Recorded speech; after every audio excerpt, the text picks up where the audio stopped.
दीक्षा ग्रहण करने के बाद में जैन साधु और साध्वी जी क्या क्या उनको करना पड़ता है, यानी कि ये भी समझ लीजिए। हाल ही में एक वीडियो वायरल हुआ था, इसके बारे में मैंने आपको पूरी तरह से चर्चा करके हमारे यूट्यूब चैनल पर ही आप देख लेना। ठीक उसी को देखते हुए हम बताना चाहेंगे आपको कि जैन साधु और साध्वी जी दीक्षा ग्रहण करने के बाद में उनको क्या क्या कुछ करना पड़ता है। चलिए इस वीडियो में काफ़ी करीब से देखेंगे और पूरा वीडियो आप लगातार से देखना। इस वीडियो में आपको काफ़ी जानकारियाँ मिलेगी कि जैन साधु और साध्वी जी को क्या क्या कुछ करना पड़ता है। सबसे पहले जैन साधु और साध्वी जी को सुबह 4 से 5 बजे उठना पड़ता है। उठने के बाद में यानी कि दूसरों से ज्ञान लेना। जैन साधु और साध्वी जी बड़े संतों से ज्ञान लेते हैं, यानी कि वहीं से संतों से ज्ञान लेते हैं। छोटे संतों को ज्ञान देते हैं और छोटे संत ज्ञान लेते हैं। उसके बाद में सुबह होने के बाद में वे अपने बिस्तर वगैरह समेटते हैं। बिस्तर वगैरह समेटने से पहले, कपड़े वगैरह समेटने से पहले वो सब कुछ देखते हैं इसके अंदर कोई जीव या मच्छर या मक्खी तो नहीं हो जाए, ताकि अपने खुद से कोई जीव की हत्या हो जाए। लेकिन ऐसा बिल्कुल भी नहीं सोचते हैं जीव की हत्या हो जाए। उनको देखेंगे उनसे पहले, समेटने के पहले कोई मक्खी या मच्छर नहीं हो जाए।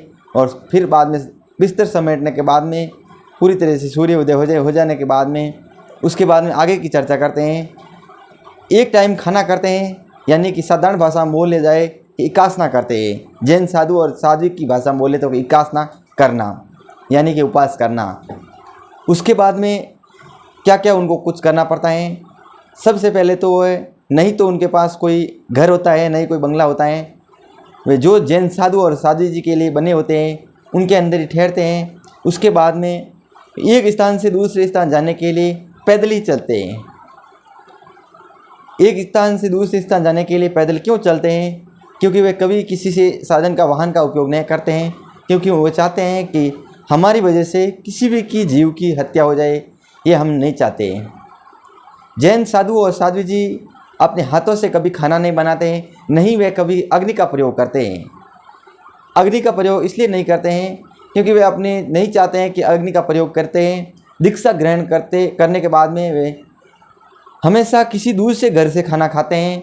किसी दूसरे घर से, यानी कि मांग कर खाना खाना उनका यही होता है, मांग कर खाना खाना। क्योंकि वे किसी घर पर जा सकते हैं, ऐसे नहीं है कि किसी घर पर फिक्स है। वे जितना खाना कम हो सके उतना ही लेते हैं। वे बहुत कम खाना खाते हैं, क्योंकि वे बहुत कम खाना लेते हैं, किसी घर से कम न पड़ जाए, यानी कि बनाने वाले घर पर किसी पे भी कम न पड़ जाए, उतना खाना लेते हैं। अब और तो और है कि उनको पंखा, टीवी, मोबाइल फ़ोन, कोई भी पैसे वगैरह, यानी कि 1 रुपये भी नहीं रखते हैं, यानी कि टीवी, पंखा भी नहीं रखते हैं।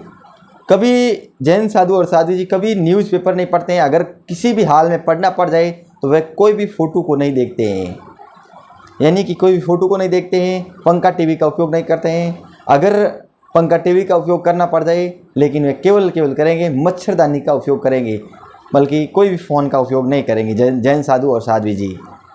उसके बाद में एक टाइम खाना करने के बाद में साल के अंदर 2 बार अपने बालों को उखाड़ते हैं, मतलब अपने हाथों से ही बालों को उखाड़ते हैं। कैंची का प्रयोग बिल्कुल भी नहीं करते हैं।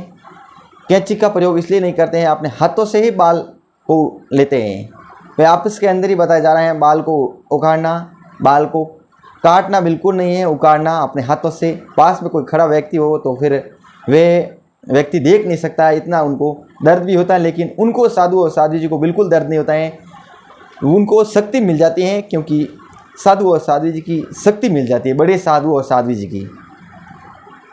इस वीडियो में आपको डाउट होगा कि माँ और बेटे का भावुक वीडियो वायरल हुआ, उनको क्या क्या करना पड़ता होगा, और वे साथ साथ में रहते होंगे या नहीं रहते होंगे। काफ़ी लोग वीडियो में कमेंट कर रहे हैं कि भगवान करे इन माँ और बेटे को साथ में रखना। आए दिन साधु और साध्वी जी दीक्षा ग्रहण करते हैं। आप भी सोचते होंगे इतने माया और इतना धन दौलत को सड़कों पर ही वो दान करके, त्याग करके उसके बाद में साधु और साध्वी जी बन जाते हैं। आखिरकार साधु और साध्वी जी क्यों बनते हैं? साधु और साध्वी जी बनने का किसी भी दबाव, प्रेशर नहीं होता है। वे अपने मन से, अपनी इच्छा से बनते हैं। किसी भी कहीं भी बात को नहीं मानते हैं। वे बस संतों की लगन के हिसाब से चाहते हैं कि इस दुनिया के अंदर कुछ नहीं है, बस मोह माया को छोड़कर कोई भी किसी से पाप नहीं करने देते हैं और नहीं वे पाप करते हैं। हालांकि वे पाप किए हुए घर पर किसी के, हालांकि मांसाहारी नहीं होना चाहिए, उनके घर पर खाना करेंगे। अगर मांसाहारी हो गया तो खाना नहीं करेंगे। इस वीडियो में आपको काफ़ी जानकारी मिली होगी।